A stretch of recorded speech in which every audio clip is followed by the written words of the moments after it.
ఎలాంటి అంచనాలు లేకుండా థియేటర్లకు వచ్చి ఆ తర్వాత అద్భుతం అనిపించిన సినిమాలు 2003లో దాదాపు అరడజన్ ఉన్నాయి. అవేంటో ఓ లుక్ ఇద్దాం. నేను Gautami, welcome to bird media.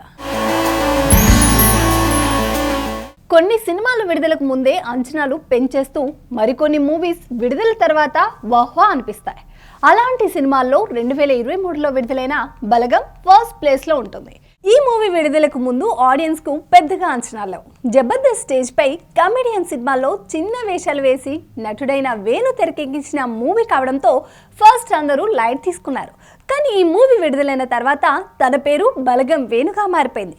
ఉమ్మడి కుటుంబాలు, బంధాలు, బంధుత్వాలు కనుమరుగవుతున్న రోజులో మనుషులలో అనుబంధాలను మరోసారి గుర్తు చేసే కథతో వచ్చిన బలగం చూసి కంటతడి పెట్టిన వారు లేరు.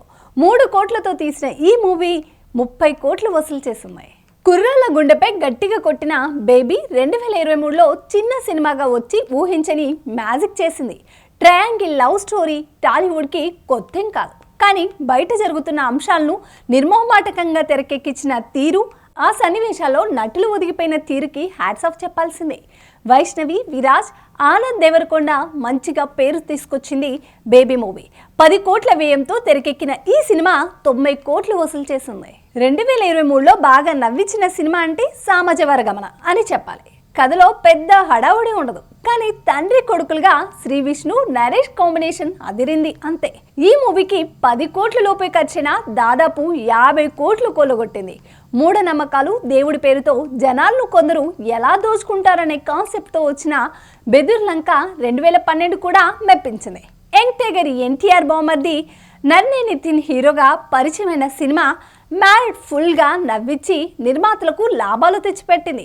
ఓటీటీలో విడుదలైన మా ఊరి పొలిమేర విమర్శకులతో పాటు ప్రేక్షకులను మెప్పించింది. దీనికి సీక్వెల్గా వచ్చిన పొలిమేర 2 అంతగా మెప్పించలేదు, కానీ వసూలు బాగానే రాబట్టింది. బాగానే ఉంటాయేమో అనిపించి విడుదలయ్యాక ఫెయిల్ అయిన మూవీస్ విషయానికొస్తే తరుణ్ భాస్కర్ దర్శకత్వం వహించిన కీడా కోలా ఈ మూవీపై ఓ మోస్తారు అంచనాలున్నా అవి నెరవేరలేదు. మేం ఫేమస్ టీమ్ కూడా విడుదలకు ముందు హడావుడి చేశారు, కానీ పెద్దగా వర్కౌట్ కాలేదు. ఇక స్వాతి, నవీన్, చంద్ర నటించిన మత్ ఆఫ్ ద మధు కూడా ఫ్లాప్. తెలుగు రివ్యూలను నెగిటివ్గా వస్తే ఇంగ్లీష్ రివ్యూలు పాజిటివ్గా వచ్చాయి. వివాదం అయితే రేగింది, కానీ సినిమాకు పెద్దగా వర్కౌట్ కాలేదు. ఓటు వేయడం మన హక్కు, మన బాధ్యత. ఆ ఓటు ఉందో లేదో కూడా చూసుకోవడం మన బాధ్యతే. మన ఓటు గల్లంత అయింది అంటే మన ఆస్తిని ఎవరో కొట్టేసినట్లే. వెంటనే మీ ఓటు ఉందో లేదో ఎక్కడుందో చెక్ చేసుకోండి.